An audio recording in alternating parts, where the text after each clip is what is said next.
Today we're talking to Melinda Eash. Today is May 15th, 2017. I'm Marge Forster. Barbara Bianco.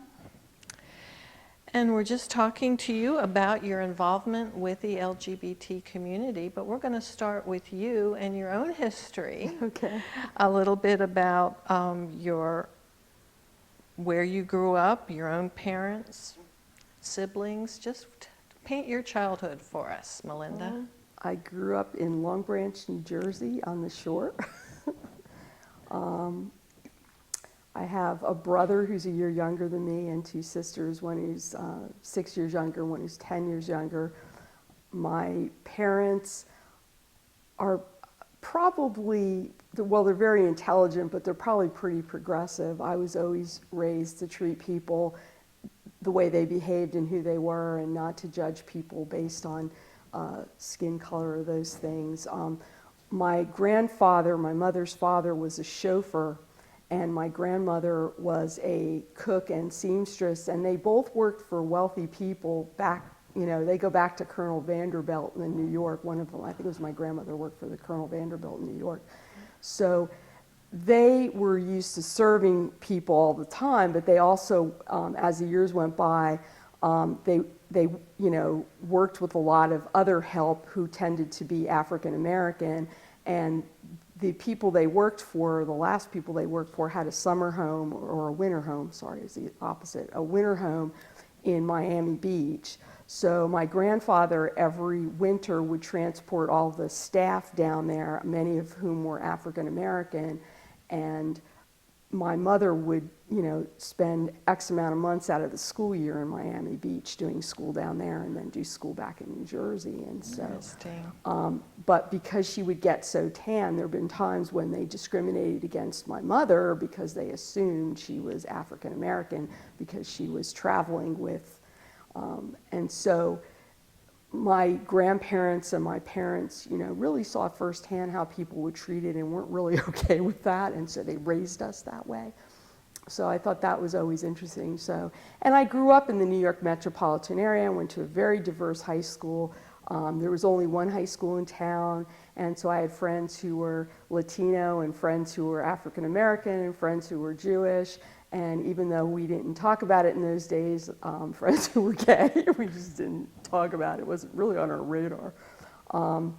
So that was kind of my whole experience growing up, and so that was sort of the backdrop. And then I came to Pennsylvania and went to Susquehanna University, which is a Lutheran church-related school. Mm-hmm. But again, I picked that school because I liked the community on campus, I liked the environment. Turns out that they now have an allies group on that campus, and there's a lot of interesting things that happened when I was there, because again, I was there in the 70s and we didn't talk about gay anything. But I had a professor who was gay, and he died, and so his partner was always on campus, and I was kind of like. I was more heterosexist in the sense that, I was okay with you. I didn't care who you were, but I didn't really get what your experience was, Mm-hmm. So, the fact that I had a professor, had a partner who was gay, hey, that's fine. So at that time you were aware of it? Yeah, but it was like, it didn't register like this was a good or a bad thing. I like you, Yeah. But then I had a friend, a very good friend, who lived in the freshman dorm, and he was getting harassed and bullied, and turned out later he identified as gay, but they assumed he was gay because he was somewhat effeminate. So we literally housed this guy in our all-female freshman dorm all year and hid the fact that he was there. Or if the RA knew, she looked the other way, because we did it to protect him. So your advocacy started very early. But it never occurred to me that maybe I should go talk to the administration, Like years later, I'm like, where was my head, So, but that's what happened in the 70s, you just, mm-hmm. And so then later on, when I got, after I moved to Harrisburg and got into private practice, then things started to change for me, and I started to develop this awareness of, oh, this isn't as simple as I thought. So I began to understand that I come from a place of privilege, and I hadn't really appreciated that until later on when I started to get into my professional life and started to encounter different people and started to understand, really empathize with what their situation is, and that, I really, often when I go places, I am one of the most privileged people in the room because I come from a middle-class white background, and, I'm straight, so. You mentioned that the college you went to was a Lutheran-based school. Do you have a religious affiliation, or did you? Well, that's kind of another journey I took. Okay, well. I was raised in the Episcopal Church, and I had a problem with my parents didn't go to church, by the way. My godfather dropped us off at church every Sunday. My parents picked us up. And I had a problem with the priest because, number one, he told us who to vote for in a local election one day from the pulpit. I had a real problem with that. I was only in 7th grade, mind you, but I had a problem with that. Then I had him for confirmation class, and I said, I'm really not sure I believe in this whole confession thing where you go and you confess your sins to the priest. Why can't I just confess my sins to God? Well, he told me I was stupid. That was not a real good answer to give me. So I finally went back to my dad, and I said, look, it's not that I don't believe in God, and it's not that I have a problem going to church, but I'm starting to have a problem with this church, and here's why. And then I had a missionary who took over our confirmation class for part of the year, who came with a whole totally different perspective. I actually kind of wished he was staying and the other guy was going. So I went to my dad and said, look, I can't go to this church anymore. I'm not going to, do that. And my dad, I had good arguments. They were intelligent, well-reasoned arguments. He said, okay.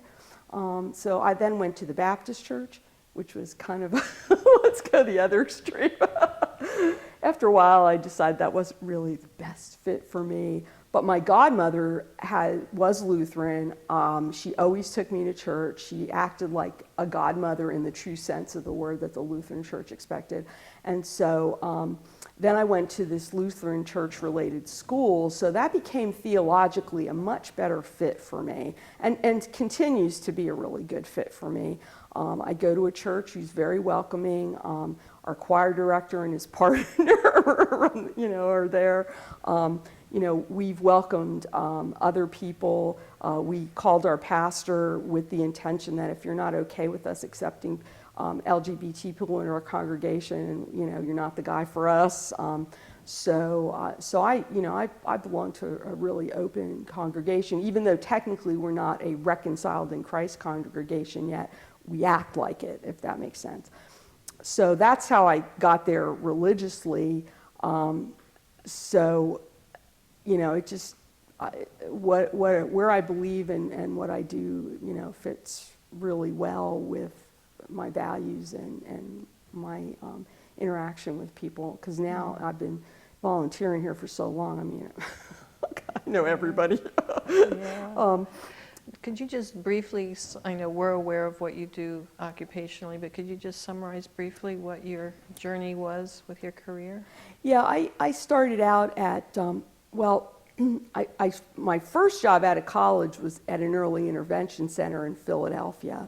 And my husband and I got married, went to Philadelphia. We lived in Philadelphia like a couple years.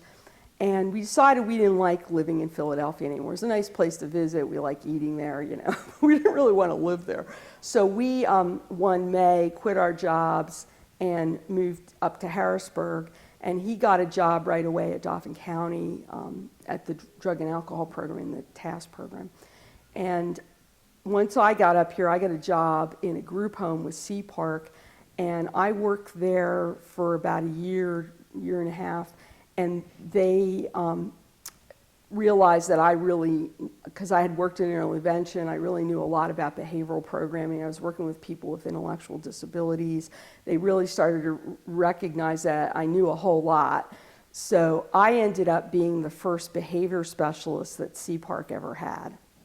And I was kind of working in the group home half-time, and a behavior specialist half-time is sort of this experimental pilot project. and it worked out really well. So then I became a full-time behavior specialist. And then Dauphin County put this ad in the paper. They were advertising for a CLA staff trainer for the group homes in Dauphin County. And so I was like, oh, I haven't applied for a job in a while. I had to go apply for this, just see what happens. And so I went and applied, and the interview went really well. And then they called me back for a second interview, which is, what can we do to get you to take this job? And I was like, okay, can you give me tuition benefits? They're like, oh yeah, no problem.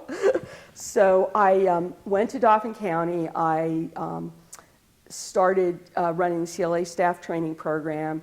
And then they found out I could do these behavioral things really well. So I ended up getting a promotion again, and I ended up doing all the behavioral programming with a consulting psychologist for Dauphin County, and then we hired somebody else to do the training, and I ended up running that whole department.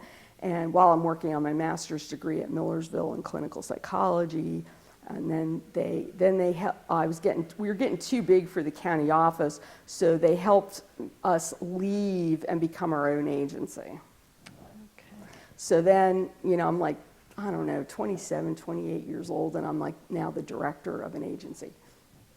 And so I learned all about 501c3s and accounting and stuff I never even wanted to know. So I did that for a couple of years, but the longer I was there, the more administrative stuff I had to do. And while I was good at administration, I really didn't want to do it then. I miss clinical and doing the clinical stuff. So by this point, I'm almost done with my master's degree in clinical psych at Millersville, and I had done my practicum or internship at a private practice here in town. So they hired me with a bachelor's degree, and I went and started working in the private practice. Now, at that time, they could still bill services for me under a psychologist's supervision. This was before managed care really took hold. So as soon as I could, though, I went, I got my master's, and then I went and got my license as soon. So I'm one of the last people in Pennsylvania to be licensed as a psychologist with a master's degree. So you can't do that anymore in the state, and it's getting really, really hard to hire people. So I've been doing that since 1989. I was in practice. So I work mostly with kids and teens. And at one point, I started running groups. And I have a client I'm working with who's afraid to talk to me. And he comes into group and he's panic-stricken. I kept saying, what's wrong? Well, no, everything's fine. So finally one day after group, I pulled him aside. Look, here's the thing. I know you keep telling me you're fine, and I can't make you talk to me, but when I look at you, you don't look like you're fine. And so I really tried to make it okay for him to talk to me. So he goes away, comes back a week later and says to me, you're right. And so he tells me after group, and he goes, well, there's two things I need to tell you, and I don't know that you're going to be too happy with this. And one was, I've been experimenting with drugs. And the second is, I'm pretty sure I'm gay. And I said, well, and of course, they didn't cover this in grad school at all. So I said, well, you're right about the drugs. I'm a little disappointed about that, but, we can deal with that. And I said, and as far as you being gay, I understand why that's really hard to talk about because, you're afraid of how people are going to react. So I had enough sense to say that. And I said, but it sounds like we need to talk about this more, so how about we schedule an individual appointment and you come in and we'll really talk about that. And so I made it okay for him to come and talk to me. Now, I go home and I'm panic-stricken because, okay, my graduate program did nothing to cover this. So I'm a reader, and I'm, if I don't know something, I'm going to read about it. So I go to the library. I now become the interlibrary loan queen because, of course, all the materials in the library have either been stolen or lost, or they never had them. I'm interlibrary loaning for things as far away as Massachusetts and California. I ended up having to mail order and buy my own materials because I couldn't get them anywhere else. So I started building actually my own library because that was the only way I could get, at that time, anything that was research-based or state-of-the-art or whatever. So I did that, and in about a month's time, I did like this crash course in LGBT whatever, and 101. And what I learned is that what youth really need are support groups. They need mentors, they need role models, and they were doing that in Indianapolis and Chicago and New York. And so I'm like, wow, this is what this kid needs. So of course, I don't think it's Harrisburg, we wouldn't have that. I go, that's what I need, I gotta find that. So I go to my pastor's wife, who's a licensed social worker, who happened at the time to be working for SCAN. I'm like, okay, well, Molly at least knows where the gay community is. They know some things, she knows a few things. So I go and I talk to her and I say, here's what I need. And she goes, oh yeah, you want to talk to Sharon Potter. So I said, oh, well, who's Sharon Potter? So she gets me all her contact information. I call Sharon Potter, I tell her, what I need. And yeah, we have this group, it's been running, maybe about a year then, and it hadn't been running too long. I'm like, okay, well, I got this 15-year-old kid, and can I bring him to group, and and all that. So it turned out I couldn't bring this kid into group right away because he wasn't out to his parents yet, which became another whole story. So, but in the meantime, I'm talking to this kid about group, I'm interacting with them, I'm trying to put everything in place. I'm working with this kid as best I can. Based on everything I've learned now in my reading. So finally, he gets really mad at his mom one week, and justifiably so. And I'm out at the mall somewhere. I get this phone call on a Saturday from this kid saying, I got really, really mad at my mom, and I screamed at her, I'm bi. And I said, oh. So I'm talking to him and everything. Finally he goes, do you think I shouldn't have done that? I said, well, I'm not sure that was the best way to come out, but we'll deal with it. So I ended up then talking to parents and answering every stereotypical question ever known about gay anything. And so then I was allowed to take this kid to the support group because I had the father's support. I never really got mom's support, but he had a really good dad who I think was like, I don't get this, I don't understand it, but it's my son, I love him, so I'm going to, do whatever I got to do. And so I think there were things that he inherently knew where his mom had other issues, and so she almost took this personally that her son was gay, if that makes any sense. So I ended up coming to the youth group because it was the only way this kid could get to group was if I took him and I took him home. So I started showing up to the group meetings, and because I was a licensed psychologist and I work with kids, I was in and out of the schools a lot. And I got a lot of referrals from the schools, so I kind of understood how schools worked and the environment. And I was really interested in what they had to say about their experiences in school because they certainly weren't my experiences. So, so they were like, wow, can you keep coming back? You know a lot about schools. So I'm like, well, okay, I'm kind of going to be here because I got to bring him. So I kind of came and never left, if that makes sense. So that's how I got here. So I've been involved with the youth group. In the beginning, it was called Biglia, which was a mouthful, which stood for the Bisexual, Gay, and Lesbian Youth Association of Harrisburg. And so I've been here ever since. So you've started leading the groups, or just? I started helping Sharon lead the groups, yeah. So I ended up being one of the volunteers who would come in with Sharon, and we would lead the groups, and we would get speakers. And at the time, we were meeting in the basement of Planned Parenthood. We had 30 to 50 kids showing up. And we only met, initially we started meeting once a month. Then we went to every other week, every other Friday, and then the youth kept coming in. And this was before we had allies groups in schools and all of that. And we had mostly older kids. You weren't seeing the young kids that we're seeing in here now. We were seeing kids 17, 18 and older. 15, 16 was probably the youngest we were seeing. So what happened is the kids came to us, or the youth, and said, this is the only safe space we got.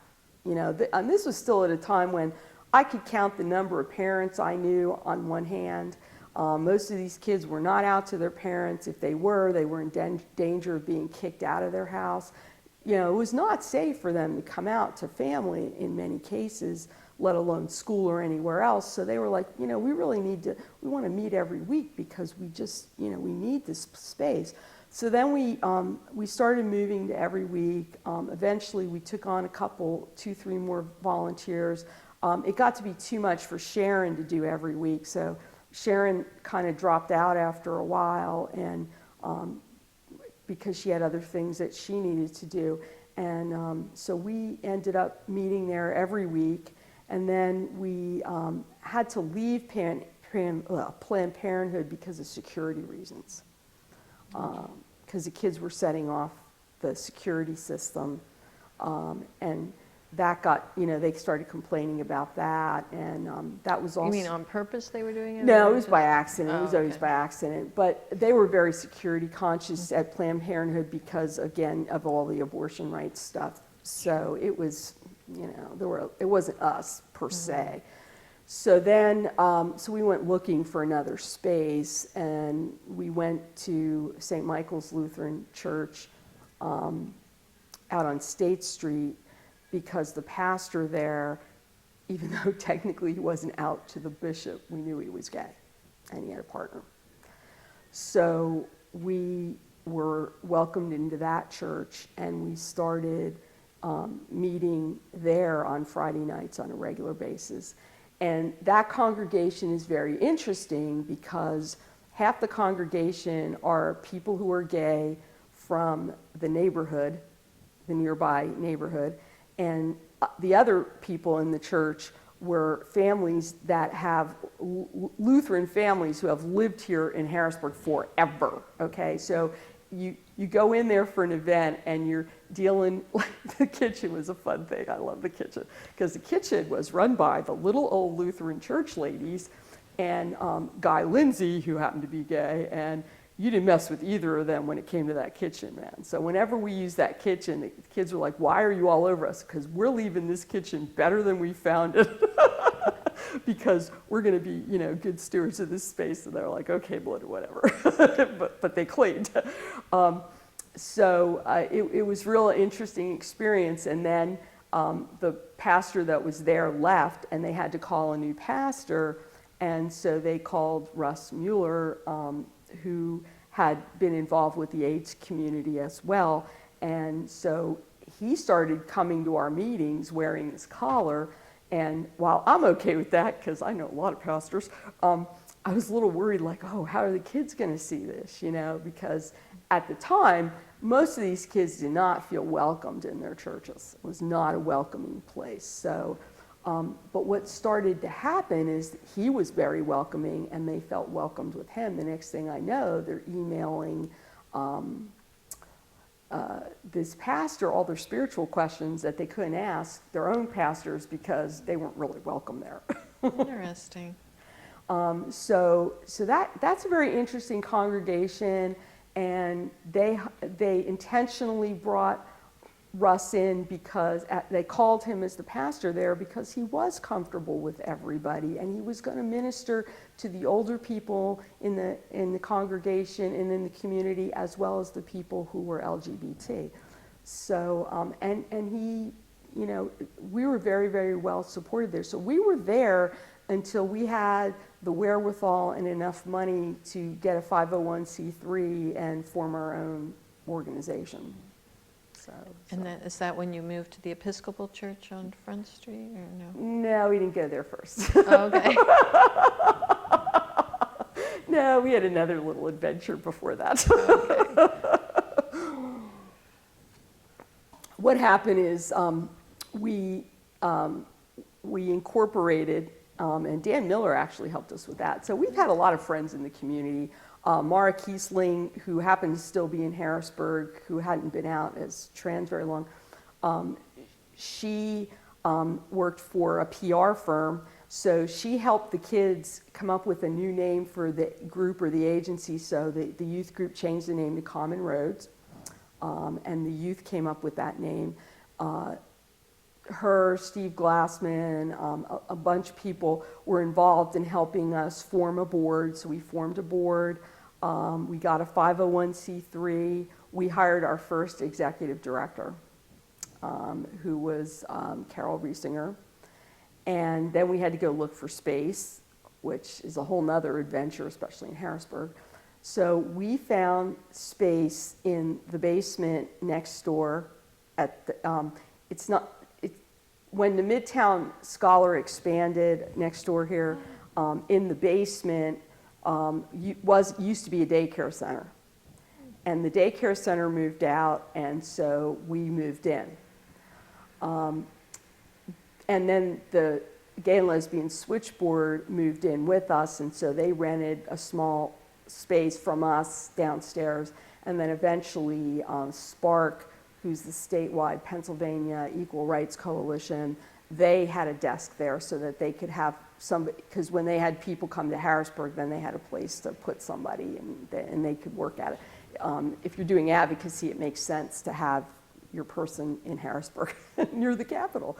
So they had a space there as well. We were in that space, I forget how long, and it was a decent space. We had a lot of room and we had space for the library, and it was a decent space. There were problems though with the landlord, and we were getting ripped off on heating, and we were getting ripped off on utility bills. And then we had some really big rainstorm or whatever, and then we ended up with flood water in the basement and damage. And so, and then we started to outgrow that space. And then there was the idea that the community center came later. So we decided we had to get out of the basement. And so we, again, tried to raise more money to get out of the basement. And so we found, I don't know who knew St. Stephen's. Somehow somebody connected with St. Stephen's, and they had office space available on the 3rd floor.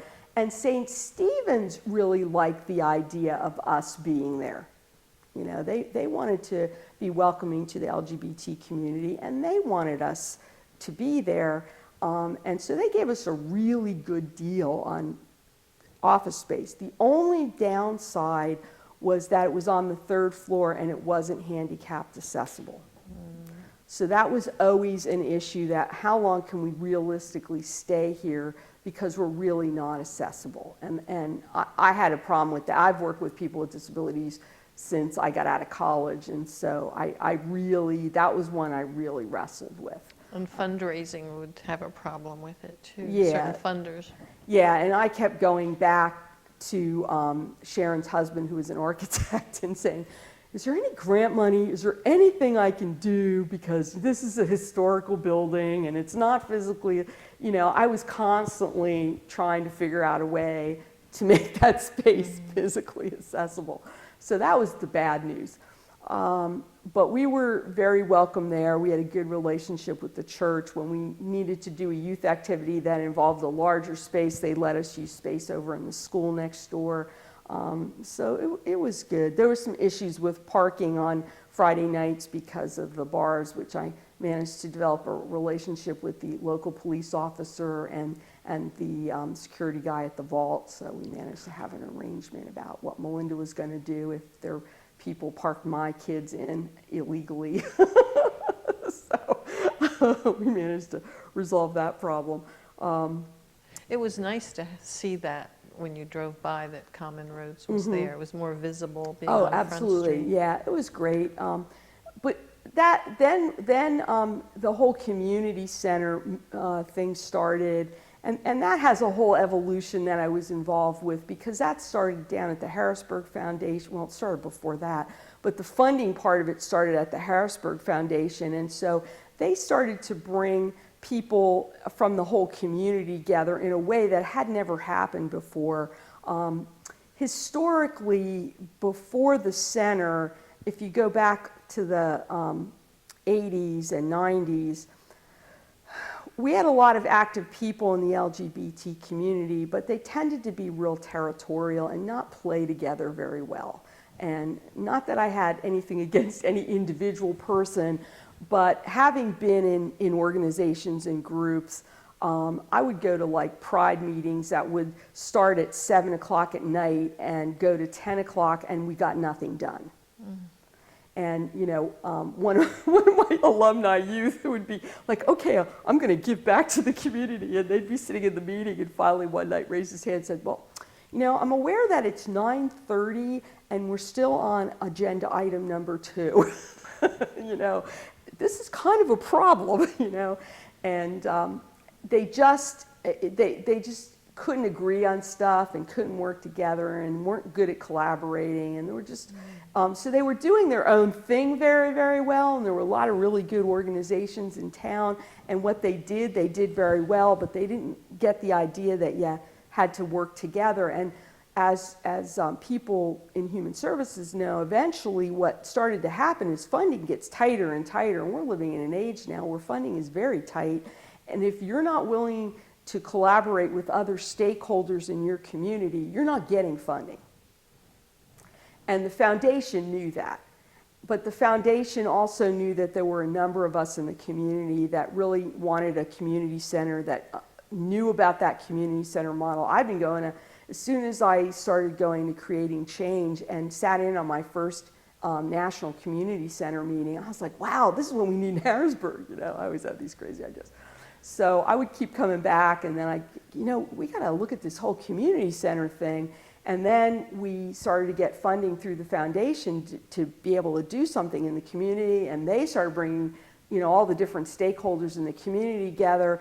And so people started to get understand, yeah, if we work together, we could put enough funding together, but we can't just one group by themselves isn't going to do that. We all have to work together. We have to come up with matching money, you know, all this stuff. We have to build capacity.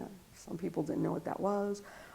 So what happened is that the foundation got money from another organization, but it had to go to LGBT services in a community. So we had grant money available. I wrote my first grant ever, my only grant, and we got it. And they were like, "You never wrote a grant before?" I'm like, "No, it just made sense that you do it this way." So I got a grant for the youth group, and that allowed us to, you know, that was at the time where we were trying to incorporate and hire. So that allowed us to do the things that we needed to do. And as time went on, the foundation also used that to build other funding and capacity for the whole LGBT community, and then people caught on to the whole centers thing, and then, you know, Carol left, and then we hired Michelle Simmons as our next executive director, who did a bunch more stuff. And then while Michelle was here, the community finally came together and said, look, what we should do, and this has been done in other communities, by the way, around the country, because I would go to centers meetings and hear all about this. They decided that rather than diffuse all our administrative resources, what we'll do is we'll form a center and we'll put the youth group under the center, and they'll merge, and then because the money to staff people was at the youth group, if that made sense. We had the space, we had the staffing, but we needed that center. So then that merger happened. And then after the merger happened, and that, you know, there's always growing pains, and we had, you know, different people moving. We had a year or two, we went through executive directors like water, or it seemed like it probably wasn't that bad, until we finally got Louis. So once Louis was in place, then things became, I don't know, sane again or stable, because Louis has a good head on his shoulders. Louis knows what he's doing. Even though he's young and he didn't have a lot of experience, Louis, if he didn't know something, he knew how to figure it out or knew who to talk to or whatever. And I did a lot of things to coach and mentor Louis too. I mean, anytime Louis needed support, I'm like, okay, I'm there for you, especially if it's youth, you know. So now they're meeting here. Yeah, so what happened is then we outgrew that space, and so we really needed a place that was our own space, the center, not part of another organization's space. That became, you know, so that's, and I kept saying to people, you know, we need to be back in Midtown, because as much as the space we had here in Midtown in the basement was not the ideal space. The location, except for the bar over there, was really good. Midtown is close to the Scholar, which the kids love, but it's also close to where a lot of people in the community live. It's just a good, we have a movie theater, we have restaurants that are affordable, because what was starting to happen is the restaurants downtown were outpricing what the kids could afford if they wanted to go out to eat before a meeting or whatever. So this has become a really good place to draw everybody in. And so I kept saying, we need to go back to Midtown. And then I think Stuart was on the board then, Stuart Landon and some other people. And Stuart's like, yeah, I got some contacts down in Midtown. Maybe we need to really look at that. And so, and I understand at this point, I'm not here every week anymore because it's gotten too big for me. And I'm still trying to figure out what my role is. And then things got busy other places. And then they changed the meeting night of the group, so I couldn't be here anymore to run the youth group or participate because I had to run a group at the practice where I work. So that became another issue. So my role in the organization has kind of evolved and shifted through all this.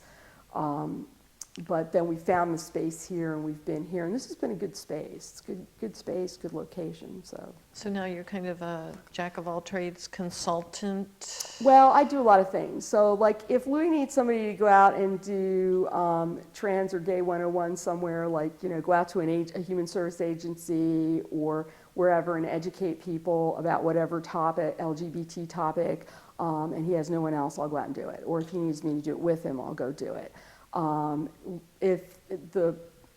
Sometime this school year, there was 2 or 3 outreach events that happened on the same day. Can you go out to Susquehanna Township and do this outreach event for us? Because I can't be in 2 places at once, I help out with Pride Festival, which I've always done because I have a truck. I will come in and if they're having issues with the youth group, because they're using a lot of master's level people like social workers, and now they have a full-time youth worker, so that's been a big help. But if they're having issues with any of the youth and they need advice on that, I'll come in and consult with the people who are leading the youth group. Sometimes I'll come down and sit in on the youth group just to get a sense of what is really going on here, what are the dynamics in the group, and then I'll come back and make suggestions to the group leaders. Why don't you try this? Why don't you try that? Or if we're having issues with a particular youth, they might call me in and say, hey, what are your feelings about how we ought to deal with this youth, because here's what they're doing. And there have been times when we had the youth group running in Carlisle, that was running on a night I didn't work, so if Louis didn't have anybody else, he'd call me and I'd go out to Carlisle and run that meeting for him. So I've done those kinds of things. So. What's the attendance like at Carlisle and here? Well, they're not running that group in Carlisle anymore.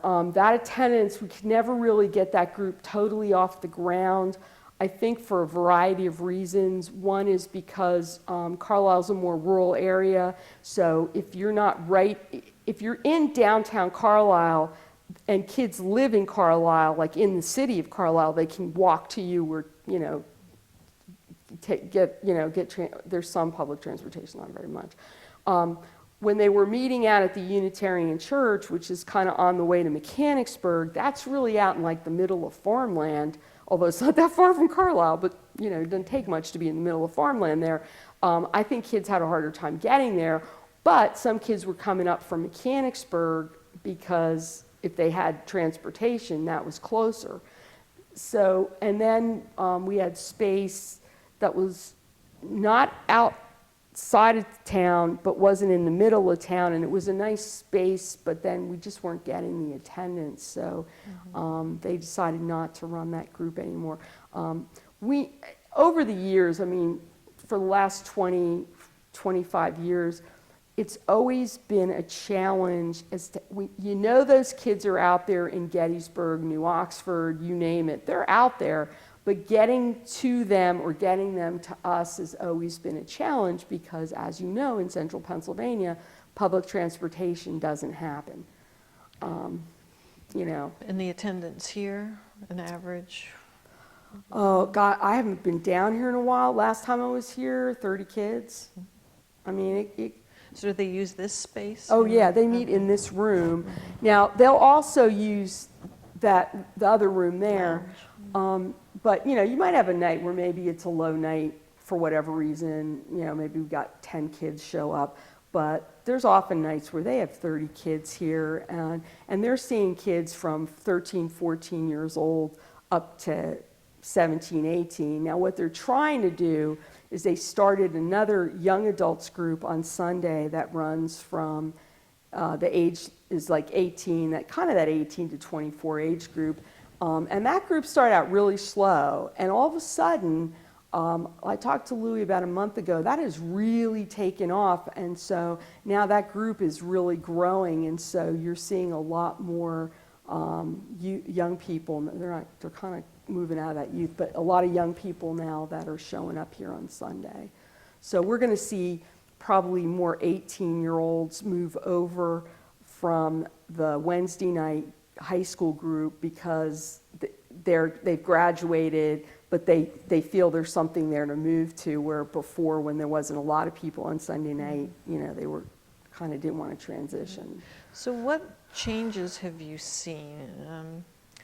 You know, are you seeing more parental acceptance? What are the big changes you've seen, and what might still need to happen? What do you want to still see happen? Well, parental acceptance with the gay, lesbian, bisexual youth has been a huge change.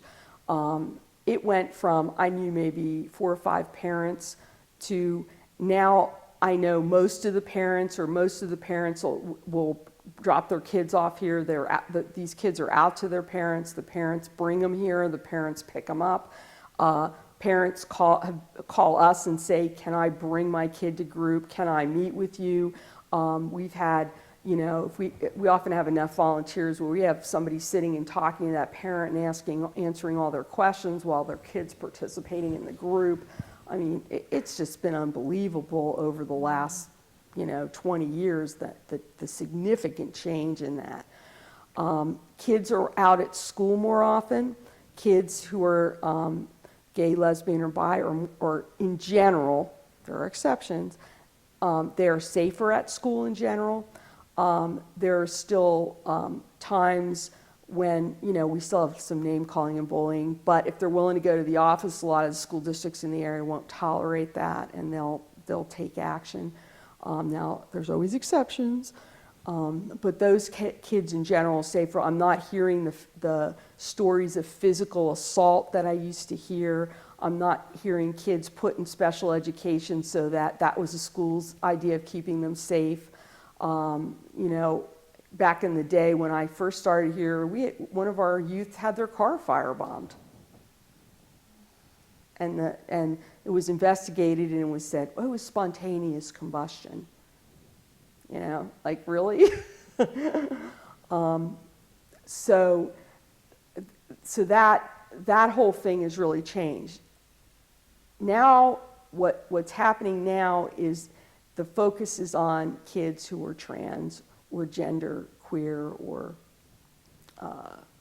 so often the schools are getting better, and again, it depends on where in the state you are and what school district you're on. We have some school districts who have decent policies. If things are reported to them, they will take care of them appropriately. I have other schools who are doing for the trans youth what they did for the gay and lesbian youth, but they haven't figured out that this is a little different and it's not enough. And so I've had a couple conversations with school people who are like, Melinda, you know us, we're doing all the right. I'm like, well, yeah, the stuff you're doing is the right stuff, but I have to tell you, you're not doing enough yet, and here's why. Because they don't get the bathroom thing. There's a lot they don't understand about, because we had youth here who were gay and lesbian who didn't understand the trans kids, and we had to explain it to them. Now, these kids are talking because we have more trans kids who are out and aren't willing to be hidden anymore. Now there's a lot more dialogue going on with the youth, so the youth get it, but a lot of adults don't get it, and so we really have to get that education up to speed. So I have kids who are getting treated pretty well in some of their school districts. I have kids who've elected to be cyber schooled their junior and senior year of high school, because it's like, I'm not getting beaten up or anything, but I'm just tired of it, you know? I'm tired of the bathroom thing. I'm tired of people using the wrong pronouns. I'm tired that you get a sub in here and you can't call me by the right name, you know? So I'm out of here. And I've had one youth, I love him. He took a year off, worked through a lot of stuff, got himself together and said, I'm going back for my senior year and I'm going to take them on. And that school district, he made a lot of changes in a year and they were very responsive. I have to say that. They didn't move as fast as he wanted them to do. I have to say, wait a minute, you don't understand. You've got more done than anybody thought you ever would have. Because by the end of the year, I mean, we had the Allies group situated the way it needed to be because there were some issues with that. We had the attorneys and the school board researching and coming up with an appropriate policy that got voted on. I mean, there's just like, you know, I'm like, you don't understand, these things take time. The fact that you could do this in a school year, you have no idea. But so you have that going on, and then I have a youth that I work with who's farther away from here, like an hour or two from here, and everything in that school is up to the principal. So that girl can't use the appropriate bathroom. She got detention for using the wrong bathroom. It's just one thing after another. It was at the principal's discretion. She wanted to run on the girls' track team. He got to decide whether she could do that or not. You know, because we don't have any laws in Pennsylvania that protect these youth. Our federal laws don't protect these youth. There's no clear position coming from the Department of Ed. So right now in Pennsylvania, everything rests either with the school board or with the principal of the building.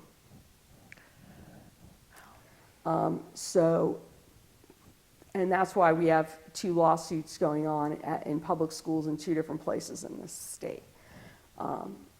What about the current political climate with our new president? Are kids feeling more ostracized, as if the new regime has given permission for that to be stepped up again? They're worried. There's a lot of anxiety and they're worried. They're trying not to worry too much. They're trying to wait. Like a lot of us are like, okay, maybe it's not that bad, because we don't want to get panic stricken. But at the same time, every time something new comes down the pike, you know, we have reason to be worried. You know, I personally am calling my legislators and writing letters more times than I have ever done, because I am that worried. I mean, I just, every time I turn around, and it's not just on LGBT issues, it's on, you know, I'm a psychologist, so, you know, I'm getting stuff from APA and PPA, you know, because, like, stuff that I shouldn't have to, like, call a legislator about and say, are you kidding me? So you know, I'm really worried from a lot of fronts, but my sense is the youth are very educated nowadays and they're worried, but I see more youth getting involved in advocacy. That's great. Is there anything else you'd want to share that we haven't covered? Oh, I don't know. I have like, I have so much stuff. I have pictures. Every time I find something in my house, I bring it in here. I brought in every T-shirt. I brought in the old Biglia business cards. I'll still be finding stuff in my house and bringing it in here. Just so many things. I mean, I remember when Candace Gingrich came to group. That was another thing, you know, and the response from the youth, because, you know, here's somebody who is related to one of the most conservative Republican people in the country, you know, and she grew up around here, and so she was great when she came here. Mara Kiesling was great when she was involved with the youth. we've had and a lot of local people. We've had a lot of interesting things go on here over the years. And so I've seen a lot of changes and a lot of growth. I've seen the whole LGBT community is not perfect yet, but they've really come together and are doing things in a way that is really transformative and making a difference. Yeah, I don't know. There's just so much stuff. I could probably sit here and, you guys give me like, what, 45 minutes? I could probably sit here and talk for days because I've been in the community for 20 years, and it's gotten to the point where people aren't sure what my sexual orientation is. And I don't tell them. Well, that's a compliment. Yeah. That's the way it should be. In fact, the youth had a discussion one day. We were up at St. Stephen's, and somebody used that breeder word, and they didn't know anything about me. They were kind of a relatively new kid, so they started this breeder thing. And the other kids are going, "No, you can't say that. That's not a good word." Well, what? There's no straight people here, and they're going like, "Well, yeah, there is." And so then the youth are doing this whole thing back and forth, and well, Melinda's not straight. Well, okay, well, what is Melinda? Well, Melinda's just Melinda. I'm like, okay, that's probably the best compliment I ever got. But yeah, that's kind of how I just go where, and people have said, you just show up anywhere and fit right in. We don't know how you do it, but. So I guess to conclude, do you get to see these youth as adults? Oh yeah, yeah. So They're all over my Facebook page. They're all over town. I run into them. Sometimes they come up to me and I don't recognize them, and they're like, "Remember me?" And I'm like, "Oh yeah." Yeah, they friend me on Facebook. There's youth in Massachusetts that are connect with me on Facebook. Some people in New Jersey, they're all over now. It's just amazing, all the places. Some of them have leadership roles in the community now. It's really great to watch. Yeah. It's like, okay, maybe it's getting better because we kind of taught them a few things. Like, this is how you advocate, and this is how you be a leader, and this is how you work with other people, and and so yeah, I think Sharon and I look around all the time and go, wow. Well, I want to thank you for the interview, and thank you for all your advocacy and involvement, because I think it was very important to the youth and still continues to be.